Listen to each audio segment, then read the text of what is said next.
అతను ఏపీ ప్రభుత్వంలో కీలక శాఖకు అడిషనల్ డైరెక్టర్. ఆయన చెప్పిందే వేదం. లేదంటే ఒత్తిళ్లు, ఇబ్బందులు తప్పవు. నచ్చిన వాళ్లకు ఒకలా, నచ్చని వాళ్లకు మరోలా ఆయన ట్రీట్మెంట్. ఇలా చెప్పుకుంటూ పోతే ఆయన నిర్వాకాలు కోకొల్లలు. ఇవన్నీ AP mines and geology department additional director బాలచంద్రశేఖర్పై బలంగా వినిపిస్తున్న ఆరోపణలు. అంతేకాదు పోస్టును అడ్డబెట్టుకొని విపరీతమైన అవినీతికి పాల్పడుతున్నాడనే వాదనలు కూడా ఉన్నాయి.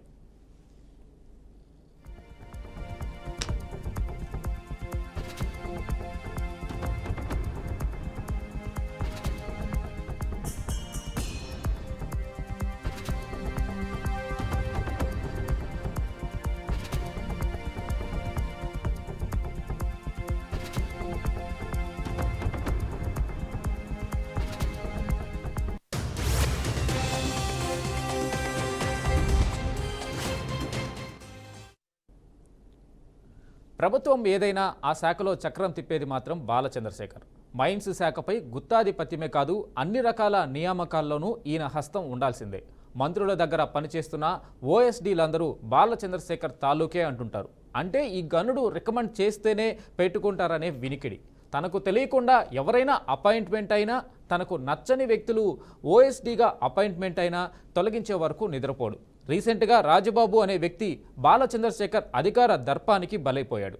నిజానికి ఓఎస్డీ తొలగింపు మంత్రికి నచ్చకపోయినా ఏదో ఒక ఆరోపణలు వచ్చాయని పుకార్లు రేపి తొలగించేస్తాడు. దీంతో సదరు మంత్రికి కూడా తలనొప్పిగా తయారయ్యాడు.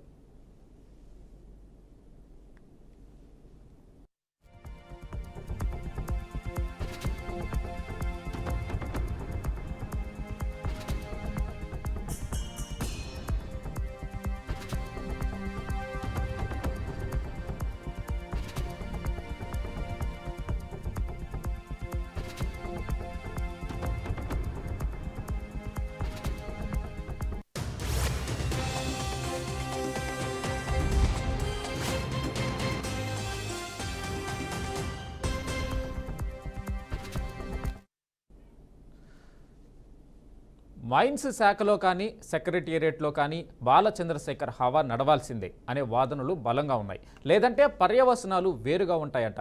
ప్రభుత్వం మారినప్పటికీ గత ప్రభుత్వ పెద్దలపై స్వామి భక్తి పోలేదనే అంటుంటారు. ఇప్పటికీ వైసీపీ హయాంలో మంత్రిగా పనిచేసిన వ్యక్తి ఆదేశాల మేరకే పనిచేస్తారని అంటుంటారు. తనకు నచ్చిన వాళ్లకు మైన్స్ లీజ్ వచ్చేలా చేస్తాడు.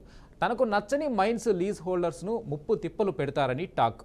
ఇదిలా ఉంటే సెక్రటరీ గ్రూప్ మినిస్టరీ గ్రూప్గా విడగొట్టి నానా బీభత్సం చేస్తున్నట్లుగా తెలిసింది.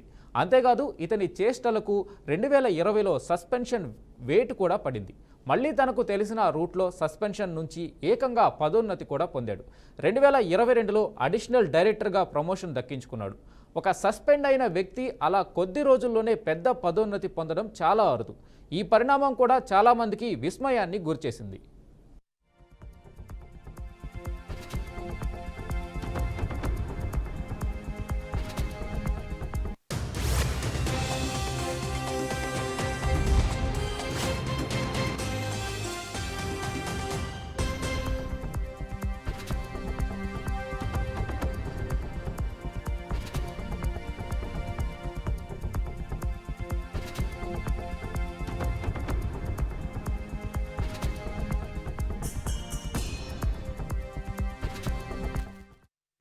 అనుకూలంగా లేని వ్యక్తులపై విజిలెన్స్ టీమ్స్తో దాడులు చేయించి పెద్ద మొత్తంలో జరిమానాలు విధించేలా చేస్తాడని సమాచారం. నిజానికి ఏపీ మైన్స్ అండ్ జియాలజీ శాఖ సెక్రటరీ ప్రవీణ్ కుమార్ నిజాయితీపరుడు. అయినప్పటికీ కొన్ని విషయాల్లో అధికారి ప్రవీణ్ను తప్పుదో పట్టించి పబ్బం గడుపుకుంటాడని, తద్వారా మైన్స్ శాఖలో ఆధిపత్యాన్ని కొనసాగిస్తారనే వాదనలు ఉన్నాయి. అంతేకాదు మరో 10 నెలల్లో ఈయన సర్వీస్ ముగియనుంది. ఈలోపే అడిషనల్ డైరెక్టర్ నుంచి డైరెక్టర్ పోస్ట్ పొందాలని ఉవ్విళ్లూరుతున్నాడు. అందుకోసం అన్ని ప్రయత్నాలు చేస్తున్నాడు. అవినీతికి కొమ్ము కాస్తూ ఉన్న ఇలాంటి వ్యక్తిని ఇప్పటికైనా ప్రభుత్వం గుర్తించాలనే వాదనలు వినిపిస్తున్నాయి. లేదంటే ప్రభుత్వ ఖజానాకు పెద్ద ఎత్తున నష్టం వచ్చే అవకాశం కూడా ఉందని హెచ్చరిస్తున్నారు.